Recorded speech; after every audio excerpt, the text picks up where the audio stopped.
Okay, guys. 2 seconds.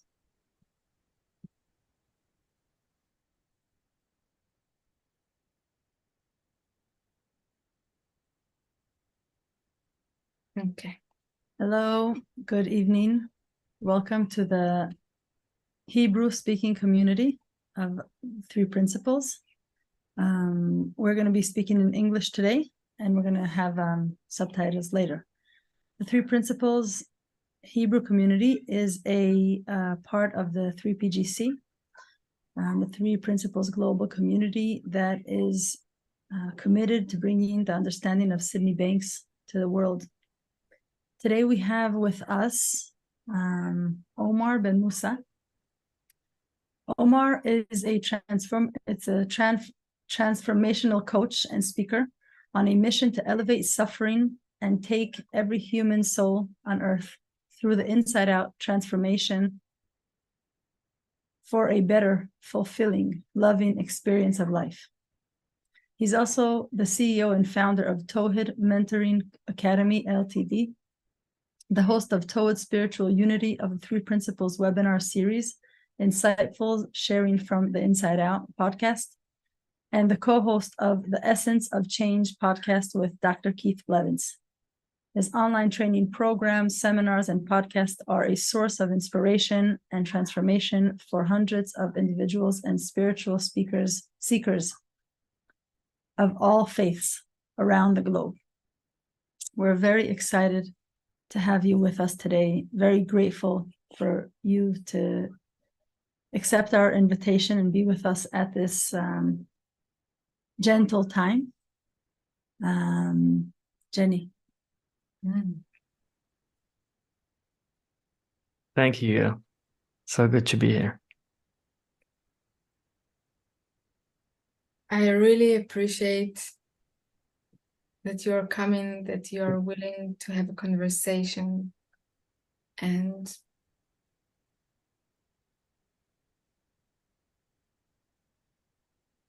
yes, I think the honesty to have the conversation now. That's amazing. Thank you.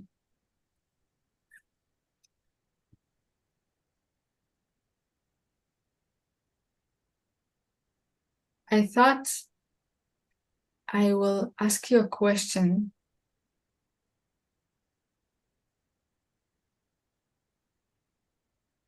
And we were just talking that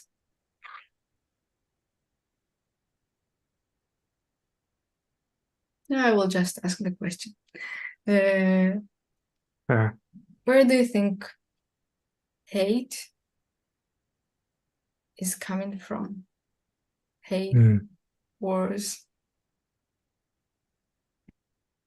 Well, first of all, I would love to thank you both for creating this space for the Hebrew community to come together and fight for themselves who they truly are, beyond their beliefs, beyond their thinking about themselves, beyond their identity that's been given to them or they have created themselves. And thank you for inviting me to share on this platform and this podcast. To me, the source of hate is really ego-based. There is nothing about it more than a misunderstanding of how our experience is created, of who we truly are. Since we were babies, as kids, we don't know what hate is. It's something that we learn, as we grow up, we develop our minds and absorb everything we see around us, the people we hang out with, our parents, what they teach us, what they teach us at school, our environments, our peers. We develop our ideas about this word, and so hate is really something that that is created from our misuse of thought, really. If I hate someone or something, it means that I'm having some disturbing thoughts about that thing I'm experiencing with that person. And the really interesting thing is that it feels like it's coming from, that thing or that person. You could hear some people say, I hate this kind of food. I hate this, I hate that. But in actual fact, it's us who give meaning to what we experience. And so hate is nothing but a thought, luckily. And I say luckily because a thought is something that is not rock solid. I don't have to stick with that. I could let go and experience what this person have to say, what this food, how this food tastes, or whatever. It's really letting go our thinking about what we think we hate,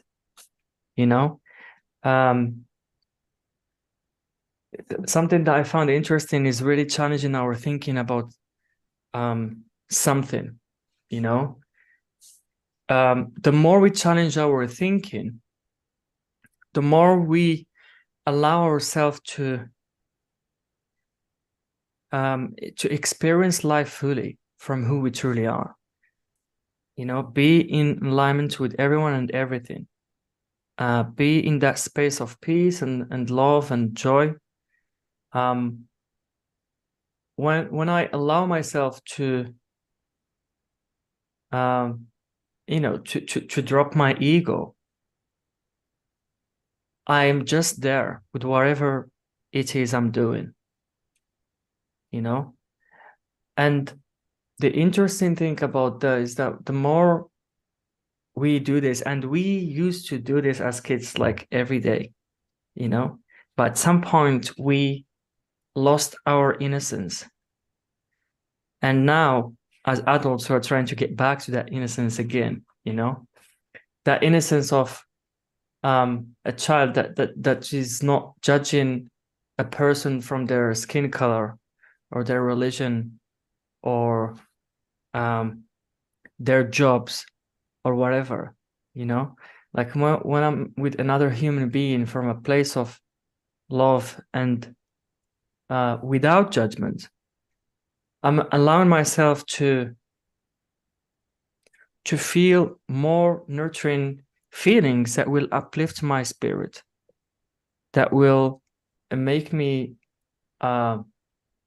be and just live from that space where I enjoy more of what life has on offer, and I suffer less on what I create, for myself, like sort of a suffering in a moment.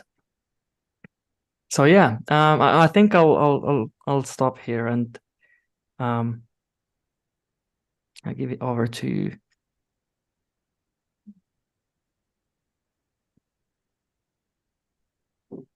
It's amazing because I thought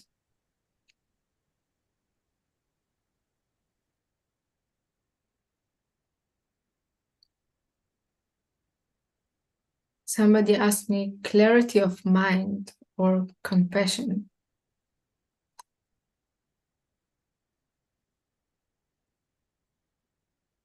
Do you mean that you have no borders?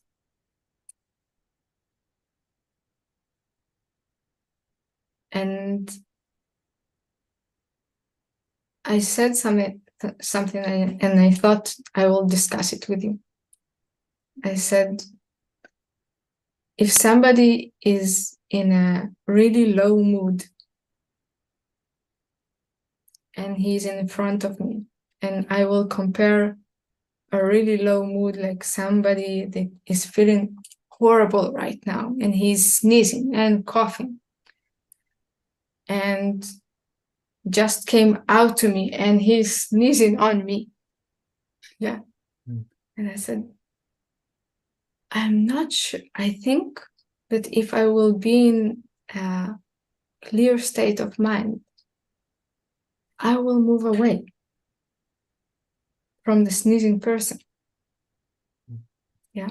I will try to remove myself from the situation, because it makes no sense standing in front of somebody in a very or low mood right now. And if we have no place to communicate right now, and he insists on sneezing right now, I will move. I will just do the logical thing right now.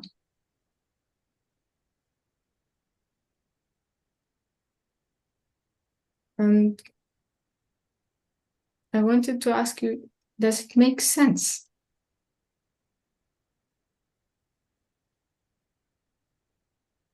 Could you elaborate more on that? What does make sense? Does it make sense to stay in a peace of mind, even if somebody in front of me is in hatred, like really in a misunderstanding right now? Yeah. Like when we truly embody this understanding and we see thought at play, we will see through other people's actions, and we will see rather their innocence than their reactions. We will see the source of that behavior. But trust me, like I'll be honest with you, sometimes I am blindfolded to it, and I might not like it and I might be upset, but the moment I see through my thinking, I'll just laugh at myself, to the silliness of it, and to how again I'm caught up in my thinking, like knowing that I speak about this almost every day in, day out, and I see it get caught up. And like this is really humbling to know, because it allows me to see that I'm not in control. It allows me to see, like, who is the little Omar to judge or to comment on someone's behavior or do this or do that. And when my thinking kind of settled down, I'm more able to function with compassion, and then I'm able to see things clearly, as the innocence of this gentleman who sneezed on you or was behaving in a way that we call bad behavior in our society.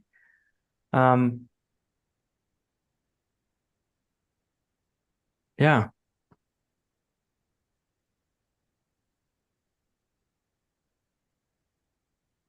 Maybe I will challenge it a little bit. Yeah.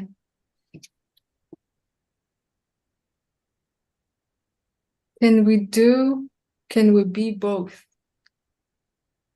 understanding and loving at the same time, I think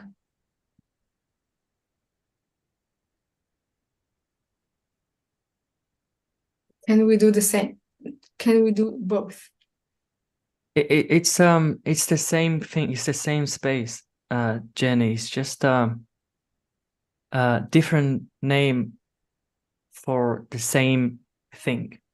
You cannot be understanding, not have love. If you're understanding, you're loving by default. If you're understanding, you're compassionate by default. If you're understanding, you're non-judgmental by default. Now, I'm not saying that you are not judgmental at all. Like, you have your human experience. Welcome to the human race. This is absolutely normal. But what I love about this understanding is our ability to see through our illusory nature when we get caught up about about something, and we wake up to that fact. That's in of itself like beautiful thing to know and realize our ability to have insights and see through our thinking, see through our BS, because like our ego it loves to find problems and things to judge and boost and like challenges, and we cannot get rid of our ego. We just learn how it works and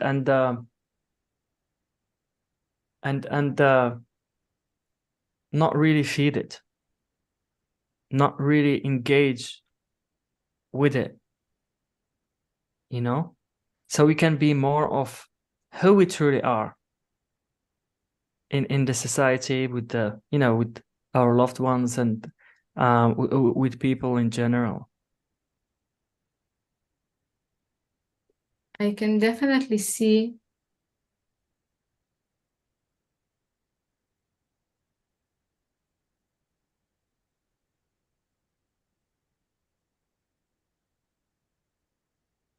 how we can bullshit ourselves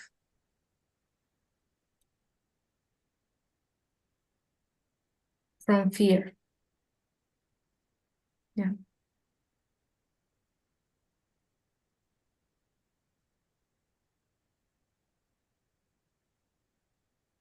How we can make up lots of thoughts about all this group, all that group, all, yeah.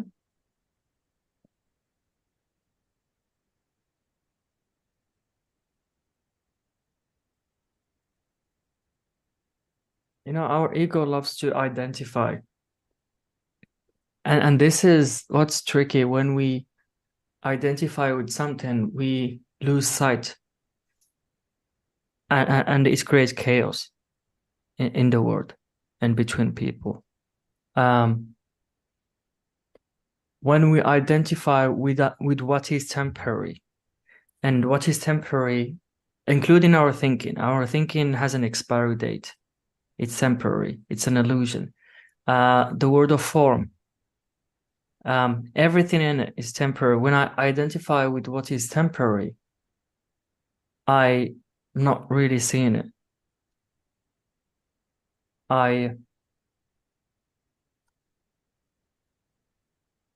I'm really in my BS thinking in that moment, and it's not really serving me or serving the world in any way. Can you give an example?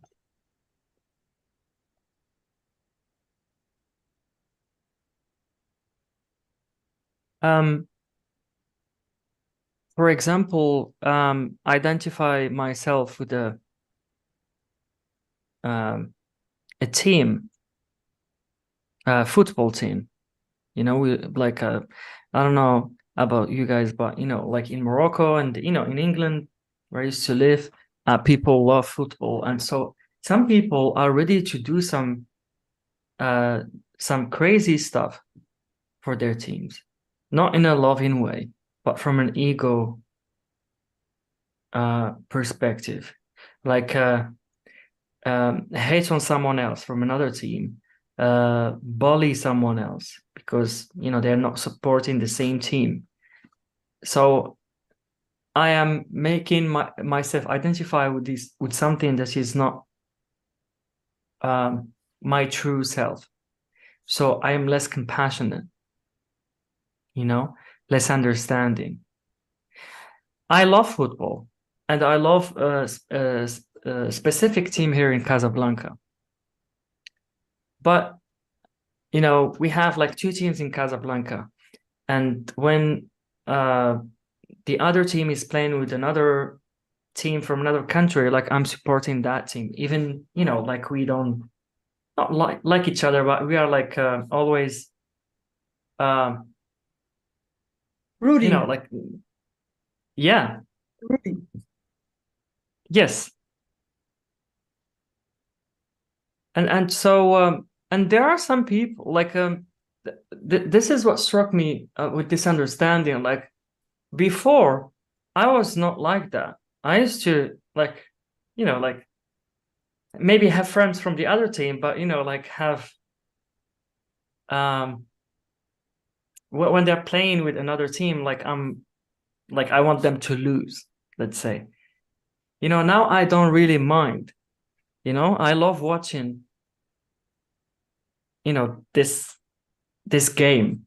I love the game, and I'm not about like who's winning, who's losing. I'm not really caught up in the results of it like I used to, and this is like just one example of identifying with something.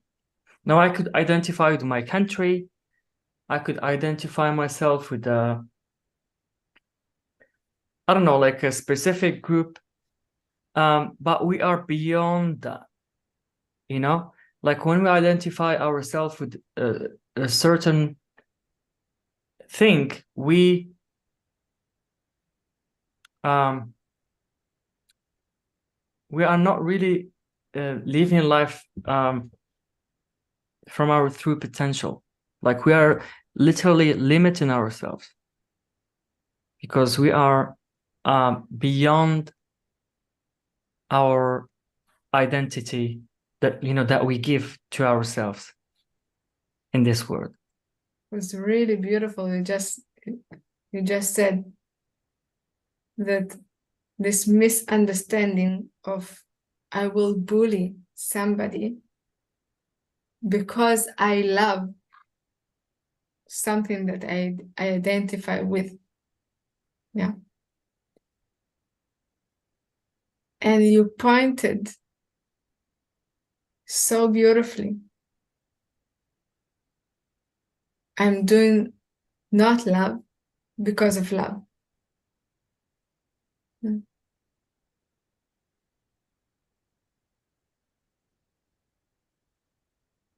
Because of misunderstanding.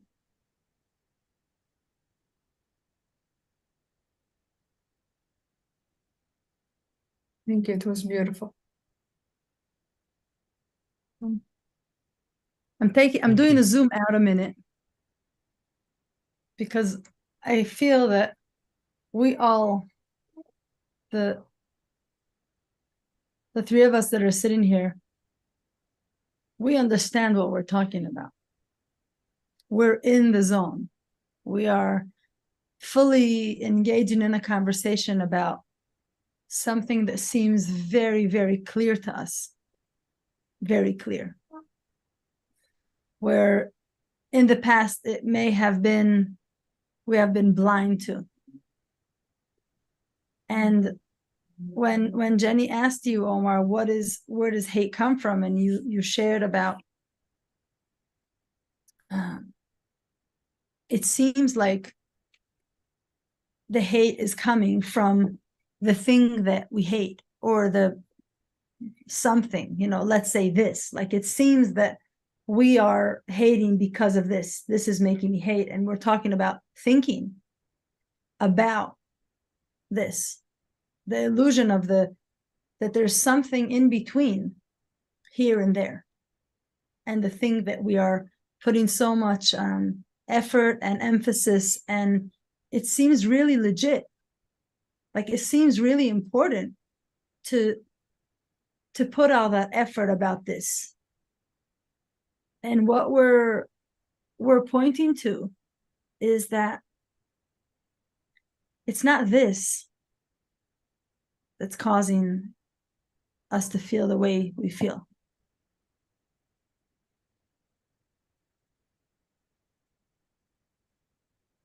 And for a lot of people, that may seem like a very strange thing. Like, what are you talking about?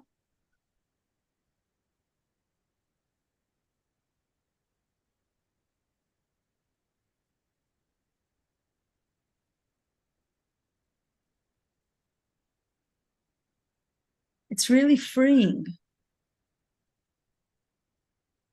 to consider looking in that way. That maybe there's something between me and the thing that has so much power over me without me noticing, without me realizing. Because we got used to, in a world, we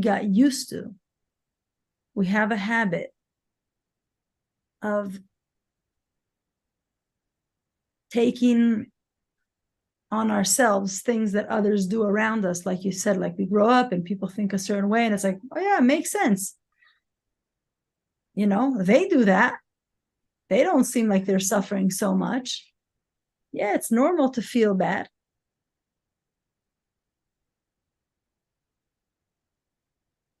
But what if it's not? What if even in these times that are, for a person like me, I wouldn't say challenging, but this time is challenging me to stop again and again and look at what I'm seeing. To take a deep look inside, because anything that's happening outside, in one way or another, to me is always a wake-up call to look within, to look deep inside myself and say, where is that going on inside me? Is it going on inside me? Is there some place that I want to wake up to?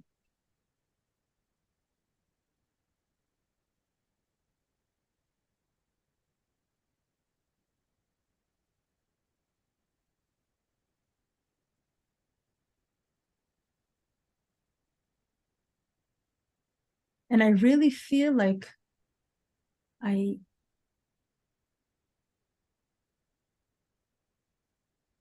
side that I want to look at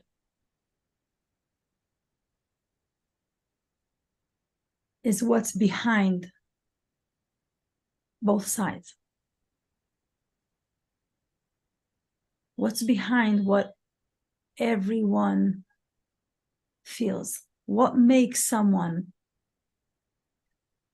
have the ability to wake up in the morning and go to work at this time, and what makes someone able to go and contribute, what makes someone able to help, and what makes one person paralyzed and not able to do anything.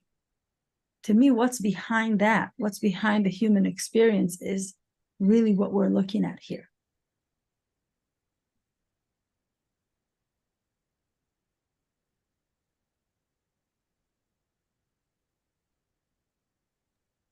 You know, I love what you said, Yael, and there is a beautiful quote by Rumi that goes,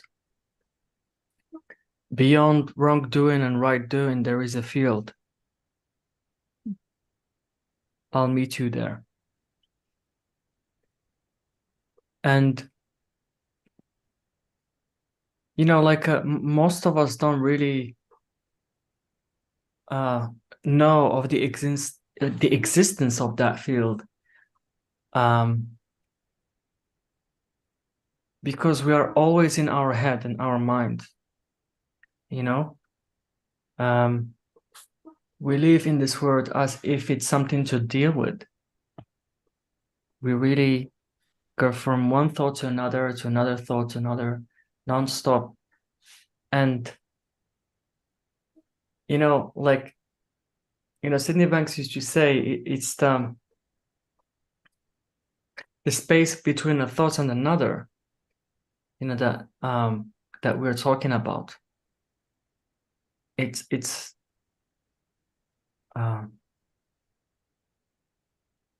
you know, that space is like we like we are born again. You know, you see something that you've never seen before. You experience something that you've never, maybe you experienced, but you forgot about it. Because again, we were born into this world, you know, as pure babies, not knowing what hate is or what, you know, black or white is, or, you know, and so like when we really see the role of thought in this, you know, the power of thought, that we cannot experience anything in this world without thought. Our, you know, judgments and hate and constructed ideas just dissipate, you know. They lose, like, our thinking loosen up around something, and we start seeing, oh my God, like, and we start having insights about what could be a pain. Like, you know, I worked with I still work with people with chronic pain, and it's the same thing, you know. Now we're talking about hate. It's the same thing about chronic pain. It's the same thing about, you know, war. It's the same thing about jealousy and envy and all this, you know, mental sickness of the mind. It's all the same thing. And when we really have the courage to go inside our souls and be there and find one fact, that's a really game changer. I've seen it stops chronic pain. I've seen it stops you know, bipolarism. It stops you know, worry and depression. It stops many things. Some people call this miracles, but in the realm of truth, it's absolutely normal. And you know, when we head into this direction of exploring and seeing who we truly are, we are on for a treat. You know, we are on for a treat with, you know, less hate, more joy, you know, less wars. I mean, if we are talking about you know, conflicts in the world and what's happening, it's a mess. If we stop identifying and you know, blaming each other's, and we will see our innocence, because we are in this game of life. We are playing the same game. We are on the same boat. Again, Rumi. I love Rumi, by the way. So I have a lot of quotes that I could recall of, and one of them that will highlight my point beautifully is we are not a drop in the ocean. We are the whole ocean in a drop. You know.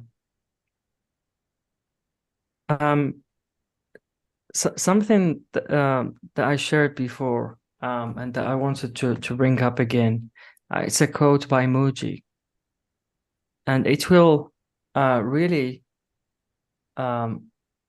make people see what we're talking about here clearly, especially people who doesn't know about this understanding. Muji once said, "If you could look inside the heart of any and every single human being, you will fall in love with them completely. If you see the inside as it really is, and not as your mind projects it to be, you'll be so purely in love with the whole thing." That's what we're talking about here. We're not talking about your opinion, my opinion,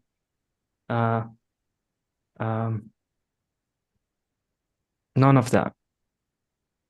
Who you are, what you do as a job, how much you get paid, what do you drive, where do you live. We're not talking about that. Talking about the essence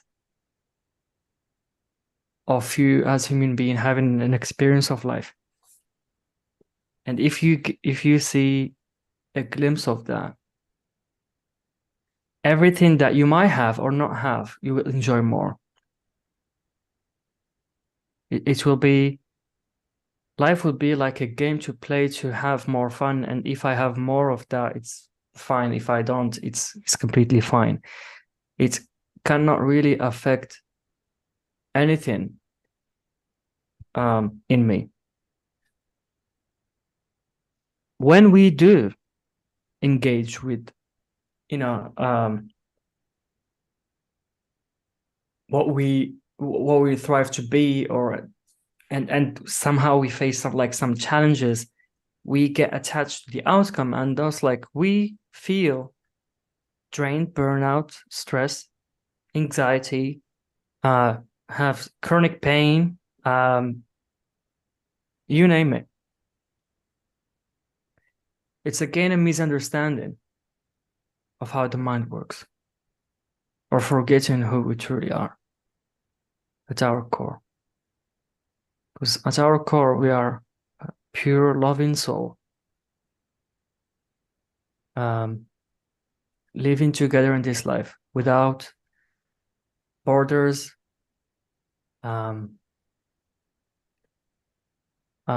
without judgment, without hate.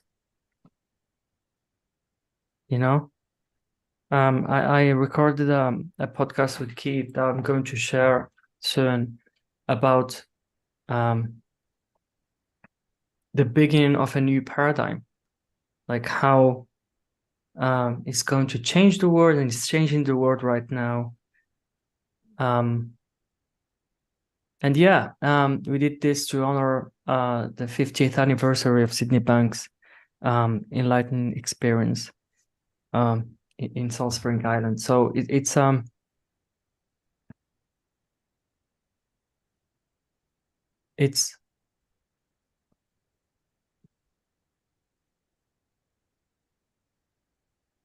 the best thing that every human being could find for themselves, or could see for themselves,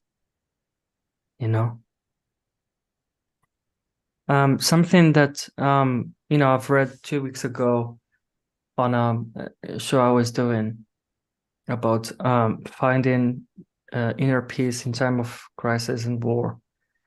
Something that Sydney Bank said about in a taping in 1971 or 2. One person in the audience asked Sydney Banks, "What about the war in Cambodia? People are dying, etc." Is it like, is it still, is there perfection in that? And Sid answered that, of course not, this is horrible what's happening, but you know, beyond all of that, I'm just paraphrasing, this is not the exact words, but beyond that, everything is perfect. And what's creating the mess is trying to do something about what we see, fixing everything from the mind, you know? This is what creates more mess in the world.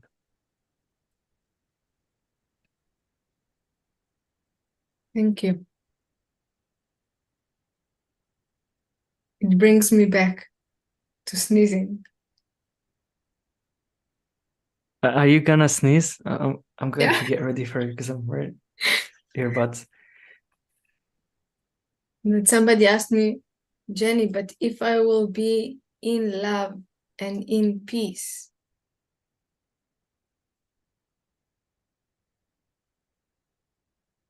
it's dangerous. And I said, no.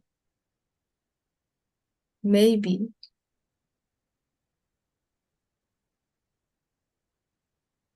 you will just see the simple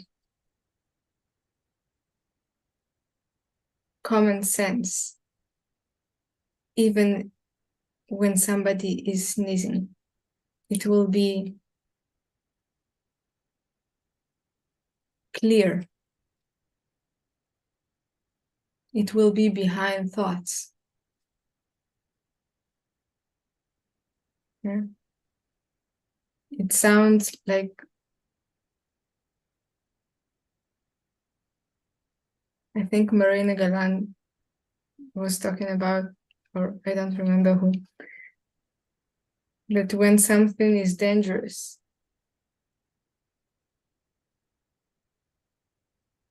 the most effective thing we can be and do is to stay calm.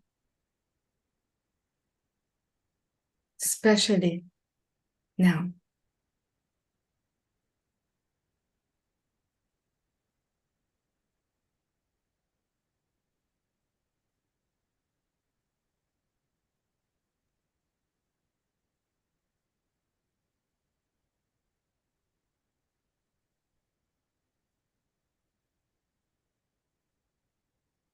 And being calm is not really like sitting down and doing nothing, like I'm being calm, but really being calm, not engaging with the noise in our head.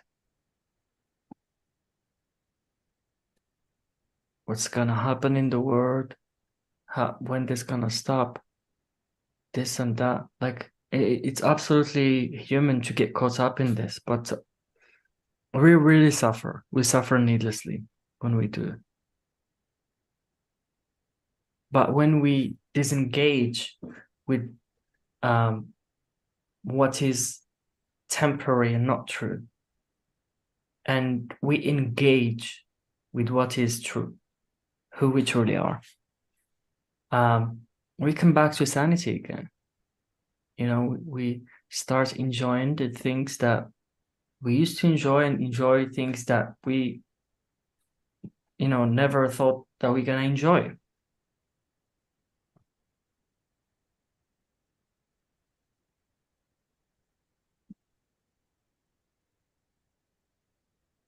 No, there's something that you know, there's this idea of after the fact. You know, when something happens, we usually know what to do when something happens. And a few days ago, I got some paint all over my hands. I was painting something, and I thought it would be a smart thing to take the paint off. And I remembered from my days of being in the carpentry that turpentine removes paint off of, I don't know, furniture or metal pieces. And I don't have turpentine, but I do have this chemical that cleans like things in the kitchen. And I started rubbing it on my hand.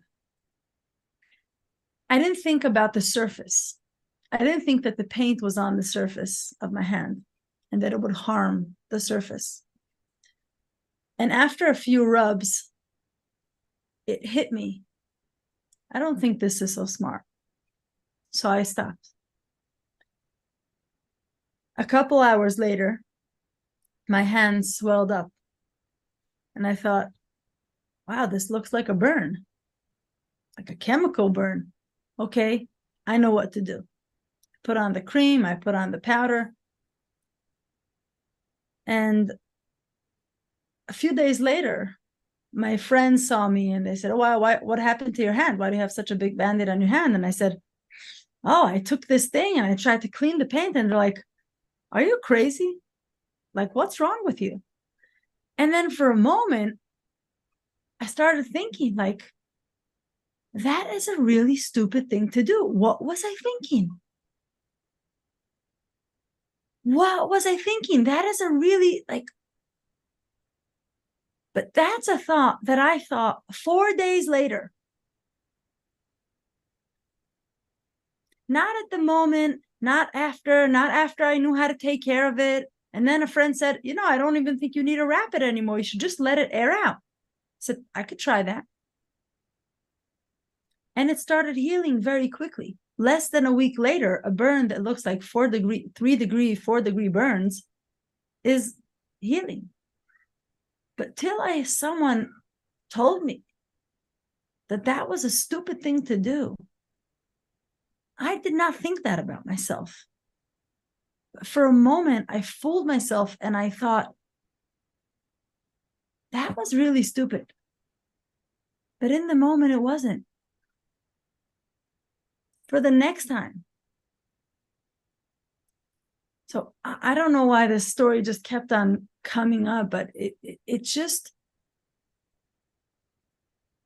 like, I live in Jerusalem. I am not in a place of danger. So if I stay the most calm as I am, I'm able to work, I'm able to help others.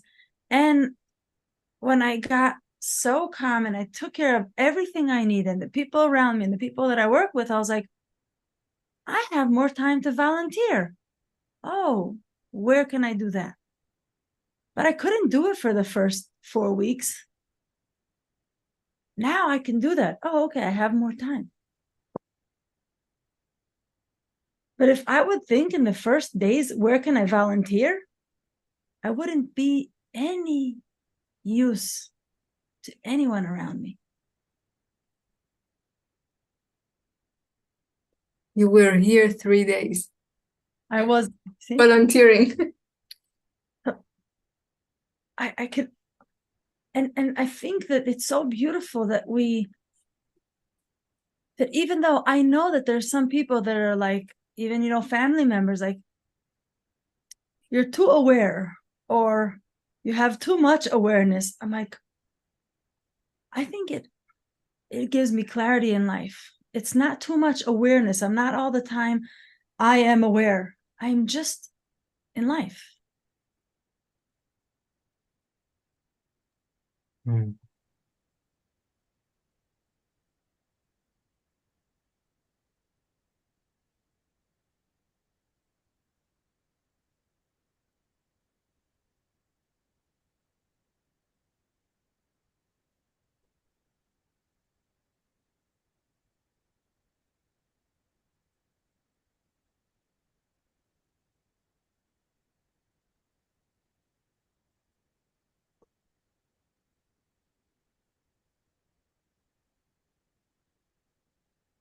Reminds me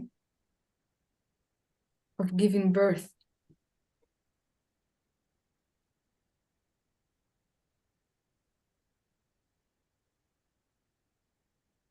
I remember myself going to a course and preparing for the first time.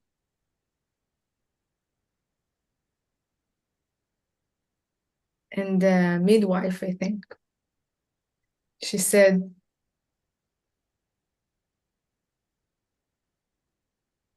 just breathe, be, you know what to do. Mm. Yeah. Because the second you're starting to think, you have doubts.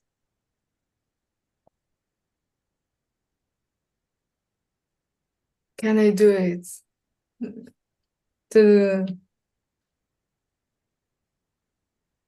And somebody asked me, do you remember yourself?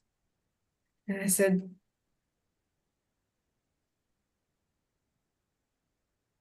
there are moments that life is so powerful and amazing that except being, you have no other choice. Mm.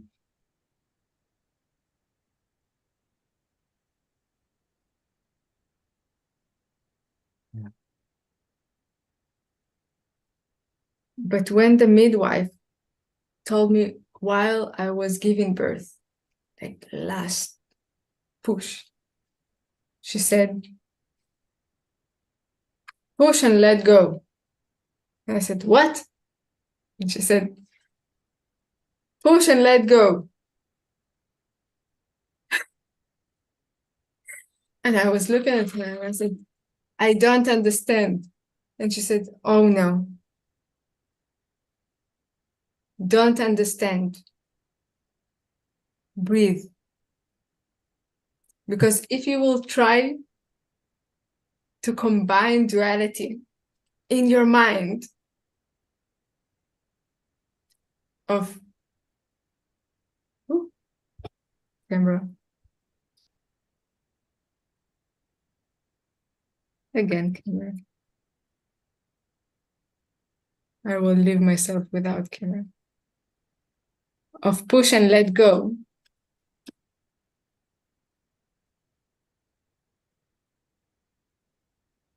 You will never figure it out. But life is too powerful, so we can just let go. Mm.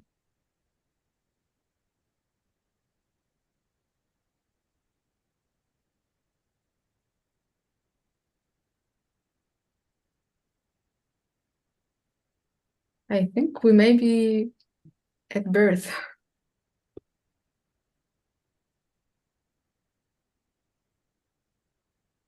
Beautiful. You know, sometimes like we really do forget that we are built for reality.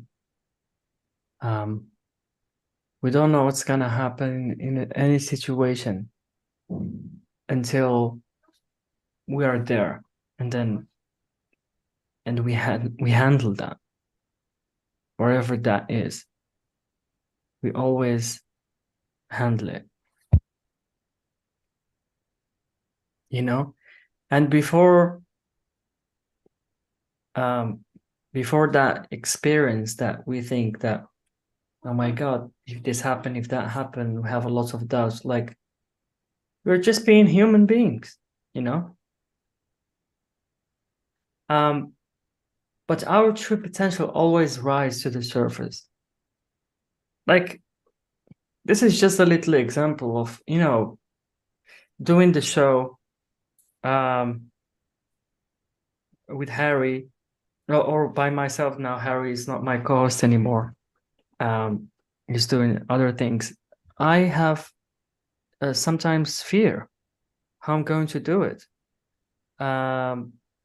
This and that. But what changed now is that I don't pay attention to that voice anymore, because I know that it will, at some point, I will just be present and deal with the situation at hand, wherever that is. And even if I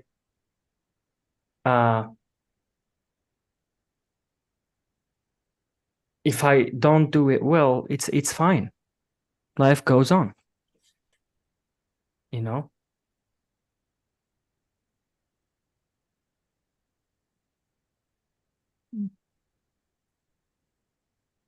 Omar, I love what you said. You said we are built for reality. That was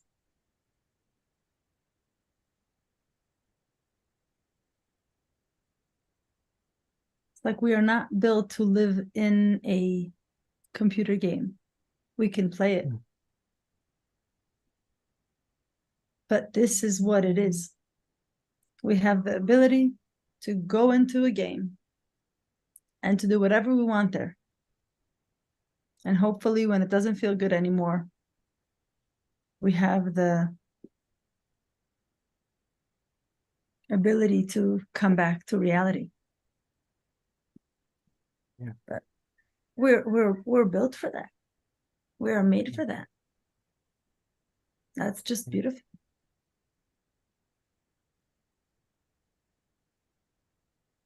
There is a quote that I love. I will rephrase it a little bit. The original quote is, life will present us the circumstances and the reality to show us where we are not free yet. Mm. And I will reframe it that life is presenting us where we can love and see that we are free even now.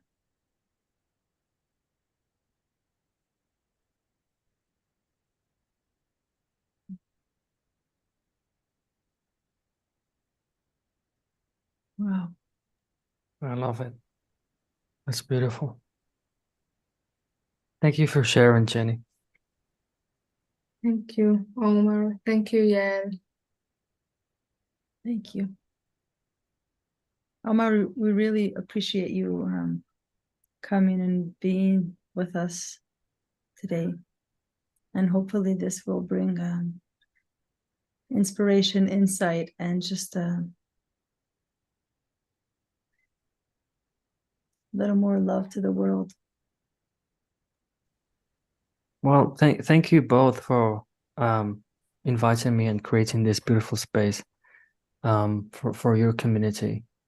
And thank you for you guys are up to and doing in this world.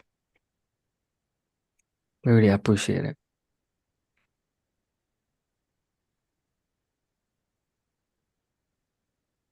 Thank you. Thank you.